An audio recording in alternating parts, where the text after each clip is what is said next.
Hello, everybody. Locked On Big 12 podcast. I'm your host, Josh Neighbors. With us today, Mike Casazza of 24/7 Sports. He covers West Virginia. Our year in review for West Virginia football is coming up on the show. What went wrong? Why is Neal Brown back? All that and more coming up.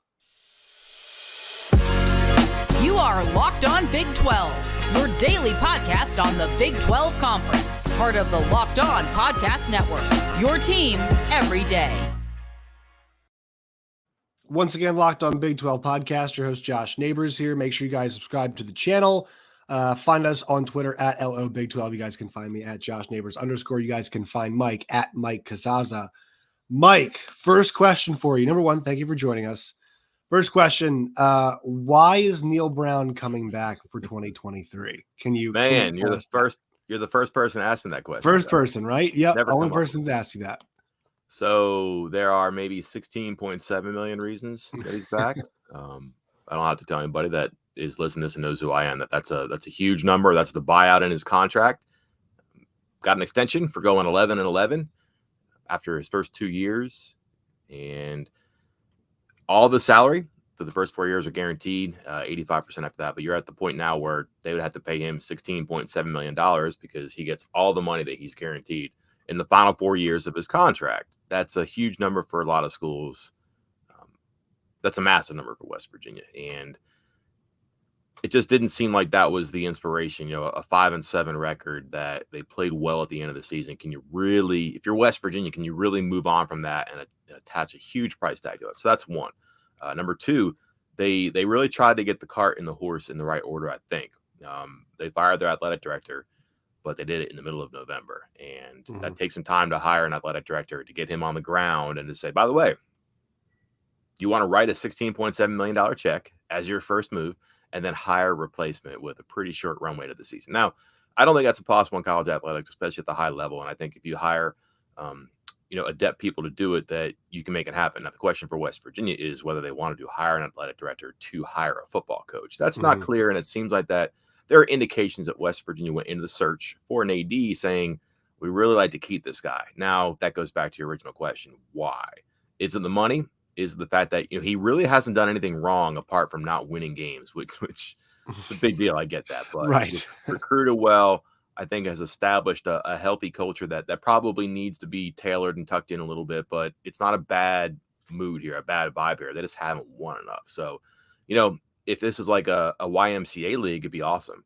But wins and losses count. And that's where they've really kind of been hung up on how you can ask that question so often and really kind of get a rambling answer. But I think the price tag was one, the timing of the athletic director, and having to handcuff him with kind of a hasty coaching search as his or her first move. That might have been, a bit of a detractor for people who were coming into the situation. Hey, do I want to come in and hire a coach in 4 weeks? That's tough.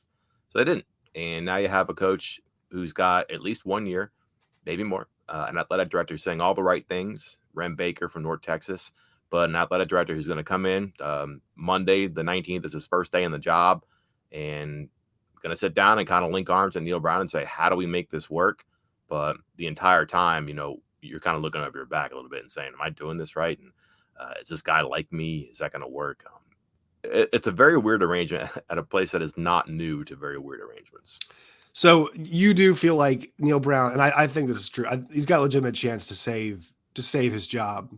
With a good performance, or is it just a waiting game?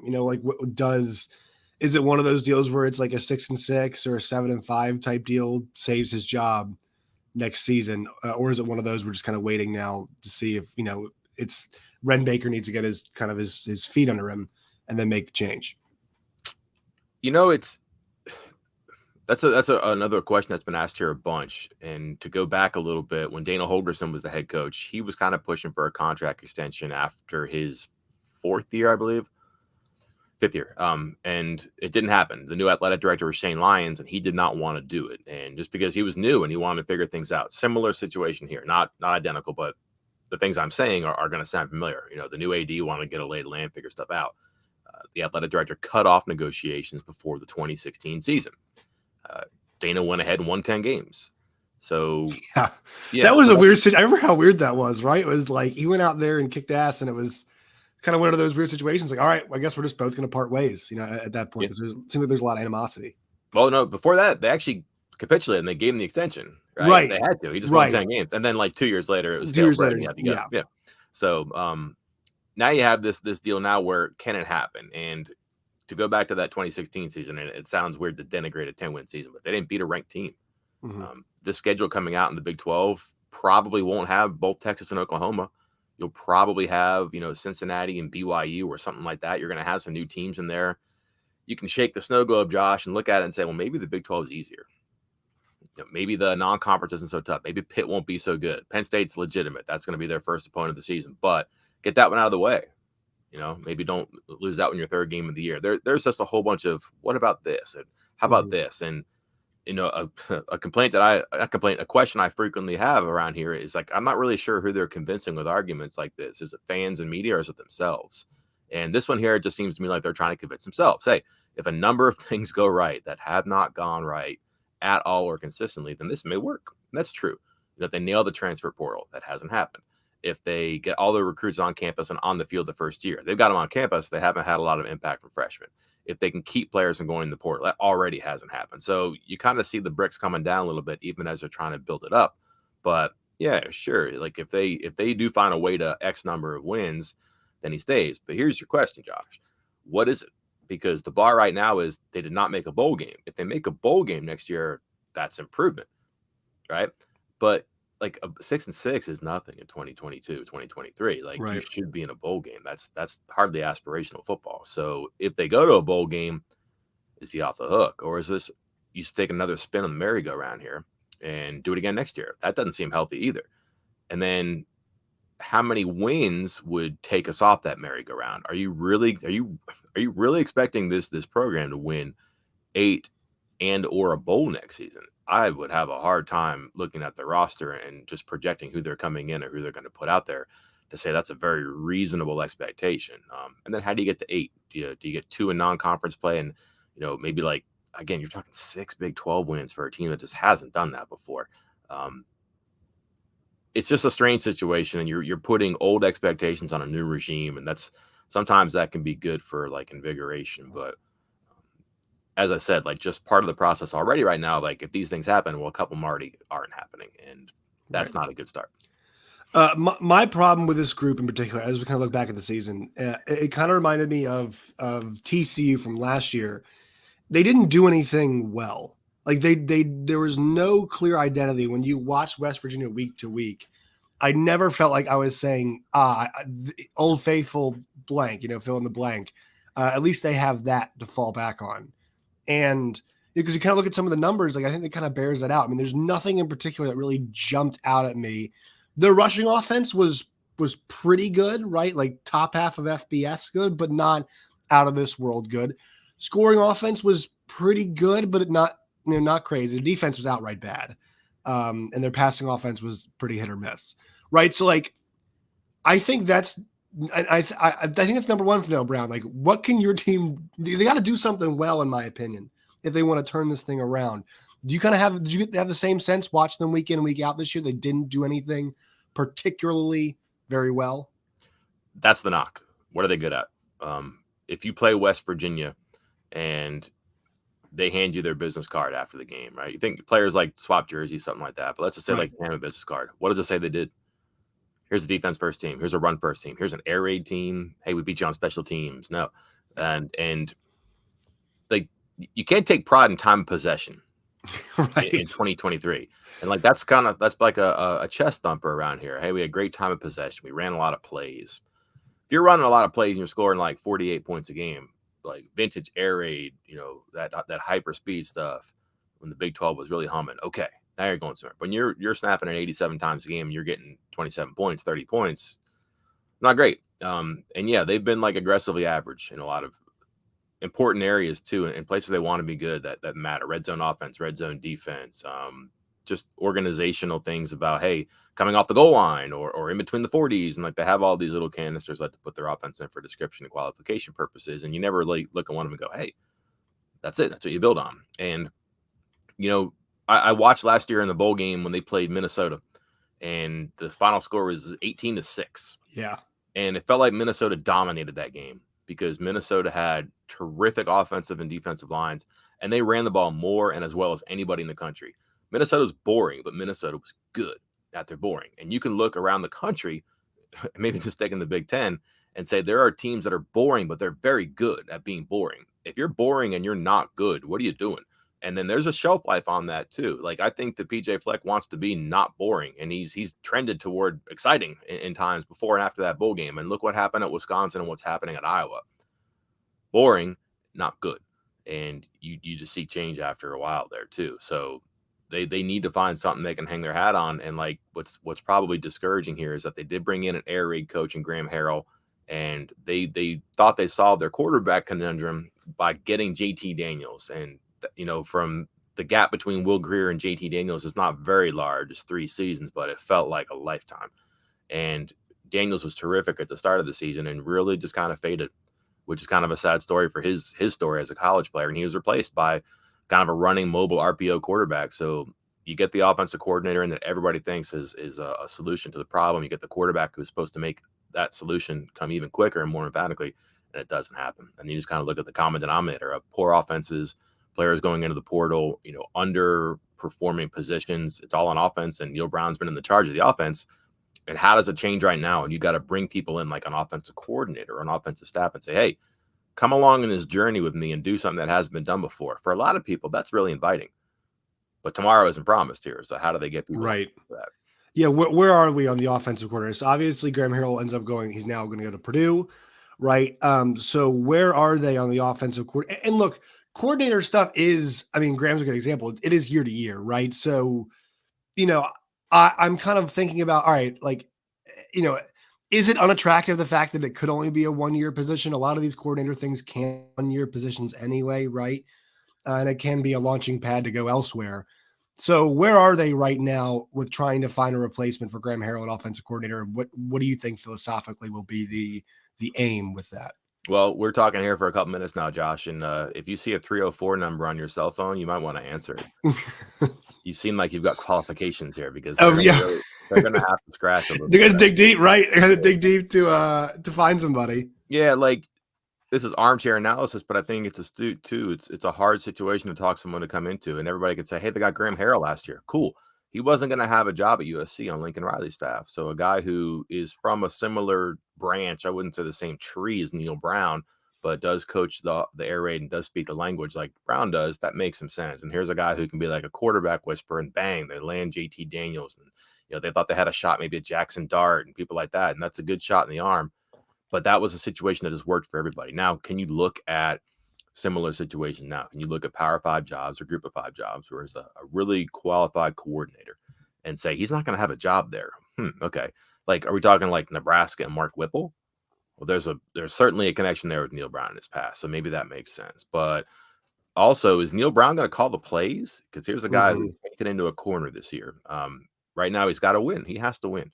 And this past season was the only time when he's been like in an offensive leadership position, head coach or offensive coordinator, whether that's at Troy, Kentucky, Texas Tech, where he did not call plays. It was better. It wasn't good. And what did it get him?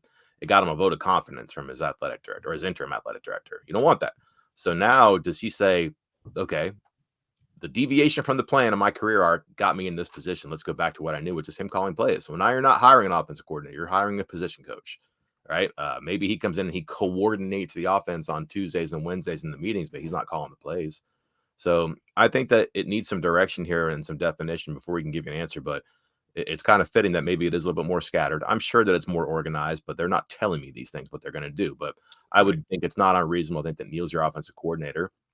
But even from there, Josh, they have 3 assistant coaches who are on expiring contracts at the end of next month. Signing day is Wednesday, as well as I do. Coaches leave right after signing day too, right? So they have a quarterbacks coach opening. They have a tight ends coach who was their quarterback coach before last year. It could be as simple as Neal becomes the offensive coordinator. They slide the tight ends coach back toward the quarterbacks coach position. He knew those quarterbacks. He recruited one of them, Garrett Green. He was in on the recruitment of another one. He was the quarterback coach at the time when they were recruiting Nico Marchio. So that makes some sense.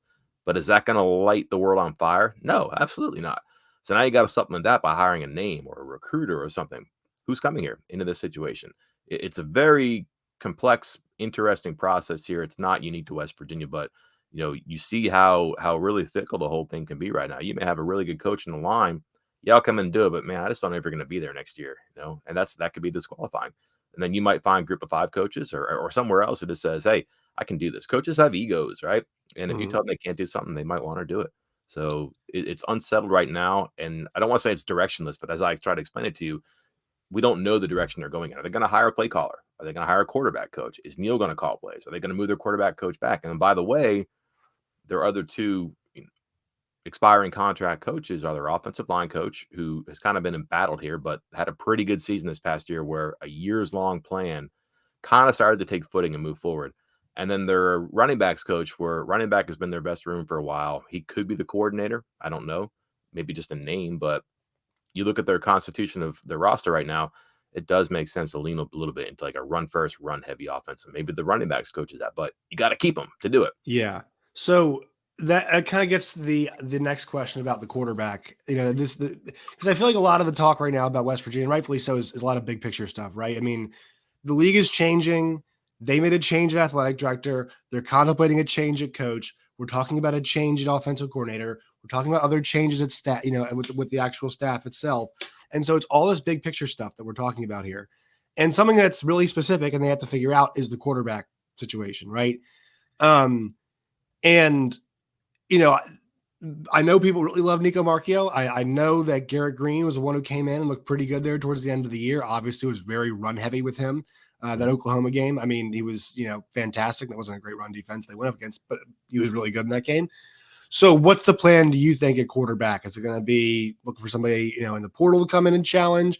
Is it going to be Marchio against Garrett Green? Is it Garrett Green kind of a lean now? Where do you think? Obviously, some of this is driven by who is calling the plays.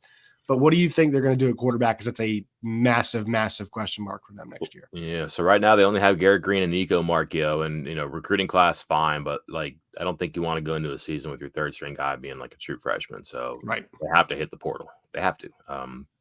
They also have to keep Marchio and Green too. That's the fact of the matter that is unspoken, but is probably understood too. Is that's a hard position to retain, and I don't think there's an expiration date on quarterbacks going into the portal. Perhaps especially after spring football too. Right. You might make a decision, and even if you don't make a decision, you might make a decision. Like if you're not going to crown one of them, well, that person might know it's not for me. Or I was way better, or I am way worse. Time for me to go. So they really need to think about that, because they lost JT Daniels and they lost Will Crowder to the portal. They had 4, they have 2 now. That's going to be hard for them to figure out how to add depth, because you're really bringing in a backup. Like I don't think they want to bring somebody in to shake it up and become the starter, just because Marchio was such a heavily invested in recruit. They put a lot of resources into getting him, and they did. And he played the second half of the final game. I believe he completed 2 passes. He ran a couple times. Miserable weather, but right. The praise heaped upon him for that performance was such that it made you think that he's in the captain's chair going forward. And if you kind of buttress that against the way that they've been kind of reluctant to give Garrett Green a lot of praise for his performance of the year, by going off script and going through reads and basically being an extension of the coach, it just stood out to me that they did not treat the 2 the same. And then beyond that, Green's a 5'11" speedster who can really run. And people have told me that his increase in speed and 40 time reduction is pretty striking for a college player, never mind a quarterback. What do you have there? Well, they had a guy that they turned into a slot receiver during the year. That's how much I think of him athletically. Maybe that's also how much I think of him as a quarterback too. So right. When they had to make a change late in the season, they did. And you wonder how much that has to do with the walls kind of closing into the coach. And they went to some RPO stuff, but they really did run like an air raid offense where they put a new quarterback in. Well, that offensive coordinator is gone now. And if you look at their offensive line coming back, a loaded running back room, they're recruiting pretty well at running back still now. I'm not saying they go Wishbone or Veer here or something, but I mean, this thing about throwing it 60-40 doesn't make a lot of sense to me. If you got offensive linemen who are big, old, mature players who can move people, and you have a running threat at quarterback, and you can play, that extra hat in the running game, if they get themselves, 1 or 2 tight ends in the portal, which I think are low risk, high reward players if you do it right. if you're not looking for people who are gonna, run at the seam and pick balls out of the sky, if you want like Iowa State guys who can be threats, but also they're big linemen, you can move around and create mismatches and unbalanced formations and everything. But now you got some potential to be kind of a run heavy team. You can run a lot in air raid stuff and make the passing game a little bit easier. You could run RPO. Like, are they going to go to, speed option stuff like Rich Rodriguez had here? I don't know about that. Are they going to be Dana's air raid? That'd be stupid because they just don't have the personnel, because what we haven't mentioned yet, they don't have receivers right now. Yeah, they lost their top 2 ones Right. to the NFL a year early. They lost their best recruit in a while at the position, maybe at large, to the portal. They lost the number 4 receiver. Their 2 junior college players who didn't play a whole lot last season, they had maybe 16, 18 catches. They're back. They got a receiver from Kent State in the portal the other day.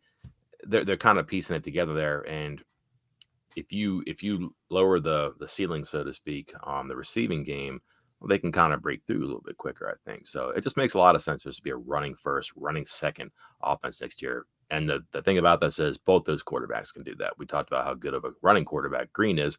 Markio can move too. Bigger kid, not as fast, but he's got some moves in the open field. And I think his understanding of the game would help him out an awful lot. Yeah, I mean, the running back is, the one thing they did really well this year. And obviously it was funny because they moved over. It started with them moving over, I mean, CJ was a tight end recruit, right? Like, it's funny. If you go to the stats on ESPN, he's still listed as a tight end, which is obviously not what that's not what happened. So the story on him was that they just saw a guy. They're like, this guy is not this, he's not that, but man, he does something every time he's got the ball. Right. And then I think candidly, like when you get a guy like that and he recruits, he commits to Tulane, and you start thinking about what would he be like as a running back? Like, what would he be like? Because I don't know why he was going to Tulane and what Tulane was going to do with him standing next to the left tackle. Right. Don't see that, right? He's got way too much skill. So there was something there with him in a clever offense that can make it work, and he's back. And if you're talking 6'2", 240, you throw, Tony Matheson there, Justin Johnson, Jalen Anderson, who, listen, I could spend a whole separate podcast on my thoughts on Jalen Anderson. I think I own all the stock. All the stock. Gave away on him. They have 3, 4 running backs in the field they can get there repeatedly too. How are they going to do it? I have no idea. It's going to be interesting, but they do have a chance here, led by Donaldson. If he comes back and he plays the position at the same level, because again, on him, anecdotally, they thought he would be a guy who could come in tight end, flex him out and play slot. Now you got a guy who can do 2 things, and maybe they'll hand it to him a little bit before his career is over. It's inverse right now. He's so good with the ball in his hands as a running back. Like, wait a minute, can we have him and then maybe line up a tight end and perhaps receiver? I wonder what they do with him. That's probably something I'm most excited about once he gets back and healed in the spring, to see what they do with him, because why wait on his development now? Why not accelerate and see what he can do? Because he's definitely got those gifts. On the defensive side of things, this is where I think one of the big problems a lot of people identify this is obviously, like, they've had a tough time keeping talent as of late, right? They've had a lot of really good players move on, and that was something that happened this year too. Obviously some injuries, but they just, and it was really inconsistent on the defensive side. And look, I know Virginia Tech was bad. I was at the game. They played pretty well in that game on defense. Obviously, the Oklahoma State game. Oklahoma State's a little bit of a disaster on offense there towards the end of the year. OU game was a really bad weather, right? And they were able to, play some pretty good defense in that one. And so, like, you think about the games that they actually won this year, not, some good performances, but some other outside factors. And obviously the Baylor game, that was not a lot of defense being played in that one on either side of the ball. But they did get the key stops. They needed them. So what needs to change on this defense moving forward? It felt like this year we weren't talking about any of the players on that defense as difference makers in a way that we had in the past. Yeah. So I figured this out. Are you ready? Yes. All right. So TCU's in the playoff, right? Correct. In the middle of the season, TCU was wrecking dudes and knocking quarterbacks out of the game. Yeah. That's strategy right there. Yeah. They beat a Tech team that just had really poor quarterback play. They literally knocked Blake Shapen out of the game in Baylor, and Jones was good in that game, but wasn't good enough. But if Shapen stays in that game, he got knocked on a targeting hit. I mean, he thrown like for like 200 yards already at that point. It was like a 300 in the first half. Yeah, I mean, he was Oklahoma State had a backup quarterback. Oklahoma had, I think, at least 2, and we could say maybe more drop touchdown passes. Yeah, it was And then Marvin Mims, I think. That was one of his special because he was awful this year catching the ball. Yeah. Also had one called back on a offensive pass interference, which I hardly saw called this year. But anyways, they won that game. They won the Baylor game. But like when the other team had good quarterback play, it was really bad. If you look at what happened, Will Howard, Max Duggan. I wouldn't even say like Baron Morton is a great quarterback. He had a great day against West Virginia. He was certainly competent, but when they had guys with a pulse, they had a hard time. So if they can get pressure on the quarterback, never mind like headhunting, but if they can get pressure on the quarterback, they'll be better. It'll make life easier on their secondary. Problem is that like it just seemed like schematically they've been kind of loath to pressure the quarterback a bunch in the past. If they can get organic pressure from their front, great. They have a bandit position, which is kind of like this Hellraiser wrecking ball at the end that was great for Troy in the Sun Belt Conference and had some player of the year, all conference players in there. And they go back like, well, this is the DeMarcus Lawrence position. No, I mean, that guy's, DeMarcus Ware position. Well, that guy's like a unicorn, right? Like there's not a lot of him on campuses anywhere. So they haven't had that production from an edge rusher. They've had good players on their defensive line, and that's changing now because they should probably retire Dante Still's jersey because he stayed as long as he did, and that made it seem like, hey, this defense has some hope. I mean, if you take him out, their defense is pretty thin the past couple of years up front when it comes to production and sacks and things like that too. And he didn't have to be on the team the last 2 years, but he decided to. No Stills now. They lose Taj Austin to the portal. They lose Justin Jefferson to the portal. It's your entire starting defensive line, really. That's tough. Austin was a part-time starter, but was pretty good. And then now you're going to find a way to ask new people to be pass rushers on the defensive line of the Big 12.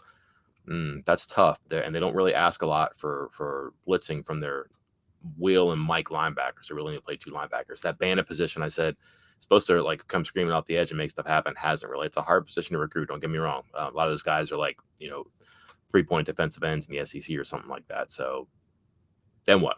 Do you ask your secondary just to cover better, maybe play man, be better in his own? Well, they're replacing a lot in the secondary. They want to get like 6, 7, 8 defensive backs in the portal. So I don't know what the solution is here.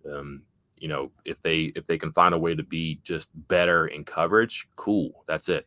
But that might require shortening plays with your pass rush. But if you pass rush, you're kind of putting your defensive backs maybe an island. That's tricky. The whole puzzle needs to be kind of taken apart and put back together again. And, they have some recruits I think they can do that are already on campus, like redshirted, or maybe they're going to be redshirt sophomores. But they lose a lot of experience in positions they got to be good at. And it's going to be hard for them to stop the run and stop the pass just based on who they have and what you can kind of project from them being able to stop things or prevent things in the front or back. And I want to try to end this on somewhat of a positive because like they were 5-7. So it wasn't like, they were close-ish to being in a bowl game, although it didn't really feel like they were that close, to be honest. The recruiting class, like I think this is the best recruiting class, at least right now, Neal Brown set up to have in terms of rankings or whatever that's worth, but it's a good recruiting class. Is your expectation that we're going to start to see more younger guys play? I mean, because right now they're losing, like, I guess they can try to balance it out in the portal, but they're 11 guys are in the portal right now from West Virginia. Is it the number? 15 on 3 as 15. Okay. So a couple of them are players who left during the season, I think. So 11 may be about right since the end of the season. And they're not all guys. Some of them are like, just guys playing out there. But yeah, sure. It's a number. It's a number for sure. Yeah. Do you think we're going to see more of these younger guys start to get some opportunities? Or are they just going to try to go portal heavy? Like, how are they going to fix this? I mean, I know once again, the recruiting class is good, but like that stuff usually takes time, especially at schools like West Virginia. You think about those, schools that they prefer to develop as opposed to playing the younger guys. How do you think the roster kind of shakes out in 2023 in terms of like who is going to be getting PT? Yeah, and to go back to your initial question about why do they keep him, he has recruited well. Like his recruiting rankings have been solid. They've gotten high caliber players who do well academically and every now and then get in the field and make something happen. They're fortunate this year that 2 of their top players in the class are receivers. Rodney Gallagher is a guy who could play anywhere, and he's from about half an hour away. I think they'll feel a lot better when they see that fax come through on Wednesday morning, just because like that's right. That's you never know. You never know. Highly coachable player because he's so good. And like Penn State, for example, could have snapped their fingers, maybe make something happen. But looks like they'll hang on to him. They kind of got a sleeper receiver that they really like. That's gotten a lot of pub lately, Traylon Ray from down in Florida. So they've kind of hit some spots. That's an inside receiver, Gallagher, an outside receiver, and Ray. all of a sudden maybe your receiver problem is solved, but you don't know until you play him. And that's been a reluctance the staff has had, is on your skill positions. It's a different story for defensive line and offensive line, I think. And maybe the expectation isn't even for linebackers to play, just because it's tough. But they just haven't had great contributions from running backs, from quarterbacks, from receivers, from corners and safeties until this past season, where they had to play some people because, well, a couple of reasons. Weren't very good, just weren't, and they needed some splashes, and they had some injuries. But also because, like, it doesn't make sense to redshirt guys. It just doesn't. And that's been a philosophy that they've kind of embraced a little bit lately too, is why have the guy sit out for a year and then go somewhere else and be developed for a season? He goes right away and matches up and plays well somewhere else. Like, that's a risk that you can't take now. And you can answer a lot of questions for players by just playing them. Like, hey, I'm good enough to play here. Not quite good enough to go to some other program that's whispering in my ear. I saw it. I was out there. I know better. I'll stay here. Now, you may have to have that conversation every year. That's just the way the immediate eligibility goes right now. But they don't know, and you don't know until you do it. And it's one thing to play guys in these Monday night developmental practices against other freshmen and redshirts and developmental players. And if one guy's cooking other guys, he's a receiver who can't be checked.